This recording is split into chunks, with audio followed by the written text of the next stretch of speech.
जय श्री राधे कृष्णा। आज गोपाष्टमी पर सुने पूजा विधि और कथा। कार्तिक शुक्ल पक्ष अष्टमी तिथि को गोपाष्टमी के रूप में मनाया जाता है। इस दिन भगवान श्री कृष्ण ने गोचारण लीला आरंभ की थी। गोपाष्टमी पूजन विधि। इस दिन बछड़े सहित गाय का पूजन करने का विधान है। इस दिन प्रातःकाल उठकर नित्य कर्म से निवृत्त होकर स्नान करते हैं। प्रातःकाल ही गौओं और बछड़ों को भी स्नान कराया जाता है। गौ माता के अंगों में मेहंदी, रोली, हल्दी आदि के थापे लगाए जाते हैं। गायों को सजाया जाता है। प्रातःकाल ही धूप, दीप, पुष्प, अक्षत, रोली, गुड़, जलेबी, वस्त्र और जल से गौ माता की पूजा की जाती है और आरती उतारी जाती है। पूजन के बाद गोग्रास निकाला जाता है। गोग्रास की परिक्रमा की जाती है। परिक्रमा के बाद गौओं के साथ कुछ दूर तक चला जाता है। श्री कृष्ण की गोचारण लीला। भगवान ने जब 6ठे वर्ष की आयु में प्रवेश किया तब एक दिन भगवान माता यशोदा से बोले, मैया अब हम बड़े हो गए हैं। मैया यशोदा बोली, अच्छा लल्ला, अब तुम बड़े हो गए हो तो बताओ अब क्या करें। भगवान ने कहा, अब हम बछड़े चराने नहीं जाएंगे, अब हम गायें चराने जाएंगे। मैया ने कहा, ठीक है, बाबा से पूछ लेना। मैया के इतना कहते ही झट से भगवान नंद बाबा से पूछने पहुंच गए। बाबा ने कहा, लाला अभी तुम छोटे हो, अभी तुम बछड़े ही चराओ। भगवान ने कहा, बाबा अब मैं बछड़े नहीं गाय ही चराऊंगा। जब भगवान नहीं माने तब बाबा बोले, ठीक है लाल, तुम पंडित जी को बुला लाओ, वह गोचारण का मुहूर्त देकर बता देंगे।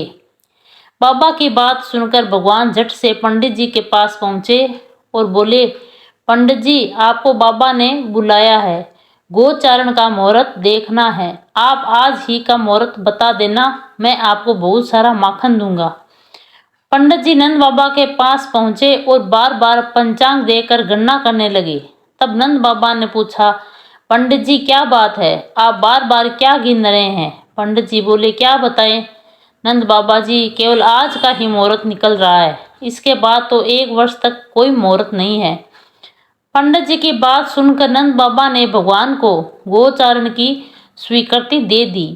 भगवान जो समय कोई कार्य करे वही शुभ मुहूर्त बन जाता है।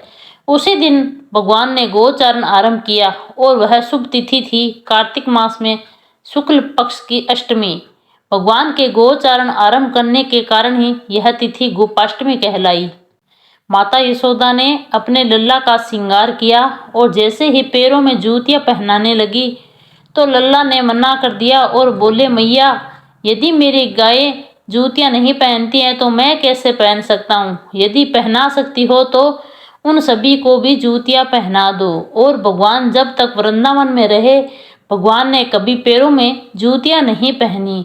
आगे आगे गाय और पीछे पीछे बांसुरी बजाते भगवान, उनके पीछे बलराम और श्री कृष्ण के यश का गान करते हुए ग्वाल गोपाल इस प्रकार से विहार करने लगे जैसे भगवान ने उस वन में प्रवेश किया। तब से भगवान की गोचारण लीला का आरंभ हुआ।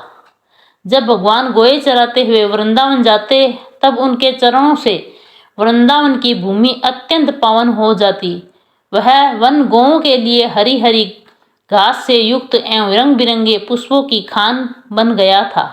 बोलो कृष्ण कन्हैया लाल की जय हो, मोर मुकुट बंसी वाले की जय हो।